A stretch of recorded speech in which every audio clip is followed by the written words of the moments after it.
To fight talks అండి. ఈరోజు మనం కార్బన్ మోనాక్సైడ్ పాయిజనింగ్ గురించి చూద్దాం. మీరు చూస్తున్నారు కదా, ఈరోజు న్యూస్లో మనం చూసింది ఏంటంటే బెంగళూరులో ఒక గదిలో పాపం ఈ 4 యువకులు అలా చనిపోయి పడున్నారు. దీనికి గల కారణం ఏంటంటే వీళ్ళు ఆ గదిలో వేడి కోసం, చల్లగా ఉందని క్లైమేట్ వెదర్ కండిషన్స్, వేడి కోసం అని చెప్పేసి బొగ్గుని లోపల పెట్టుకున్నారనమాట. వేడి కోసం అని చెప్పేసి. అయితే ఈ బొగ్గులోంచి కార్బన్ మోనాక్సైడ్ అనే ఒక టాక్సిక్ గ్యాస్ బయటకు వస్తుంది. అయితే ఈ కార్బన్ మోనాక్సైడ్ ఎలా టాక్సిక్ అంటే, ఈ కార్బన్ డైఆక్సైడ్ ఆక్సిజన్ కంటే కూడా 200 రెట్లు చాలా స్పీడ్గా మన ఆక్సిజన్ని రీప్లేస్ చేసి బ్లడ్తో బాండింగ్ జరుపుతుంది అనమాట. దానివల్ల ఏంట్రా ఇబ్బంది అంటే, రక్త ప్రసరణ అనేది చాలా స్లోగా జరుగుతుంది. బ్రెయిన్కి రక్త సరఫరా జరగదు. వాళ్ళు నెమ్మదిగా తెలియకుండా చనిపోవడం జరుగుతుంది. ఎందుకంటే ఈ కార్బన్ మోనాక్సైడ్కి ఇట్ ఇస్ అ టేస్ట్లెస్ అనమాట. దీనికి రుచి ఉండదు, స్మెల్ ఉండదు, ఆర్డర్లెస్. అందుకే చనిపోవడం జరుగుతుంది. ఇది తక్కువ శాతంలో పీల్చిన వాళ్ళకి వామిటింగ్స్ అవ్వడం, లేకపోతే తల పట్టడం ఇలాంటివి జరుగుతాయన్నమాట.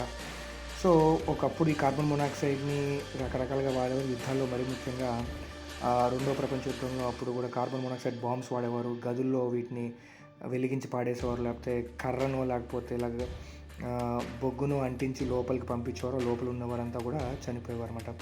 ఇలా కార్బన్ మోనాక్సైడ్ అన్నది మేజర్ అండి. ఫైర్స్లో కూడా ఫైర్ ఎక్కడో అంటుకుంటుంది, కానీ కార్బన్ మోనాక్సైడ్ అన్నది వేరే గదుల్లోకి వినిండి అక్కడ మనుషులు ఇలాగే చనిపోవడం అనేది జరుగుతుందన్నమాట. కార్బన్ మోనాక్సైడ్ మరీ ముఖ్యంగా కార్బన్ అండ్ హైడ్రోజన్ రెండు కలిపి ఉన్నటువంటి మెటీరియల్లో కాలక అంటే ఇన్కంప్లీట్ కంబషన్ జరగడం వల్ల కార్బన్ మోనాక్సైడ్ అనేది ఉత్పత్తి అవుతుందన్నమాట.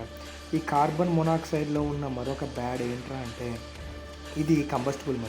ఇది మళ్ళీ రీకంబస్ట్ అవుతుంది. కొద్ది దూరం వెళ్ళిన తర్వాత దీని సరైన పరిమాణంలో దీనికి ఇగ్నిషన్ పాయింట్ కనుక తగిలితే మళ్ళీ బర్న్ బ్యాక్ అవుతూ వస్తుంది అనమాట.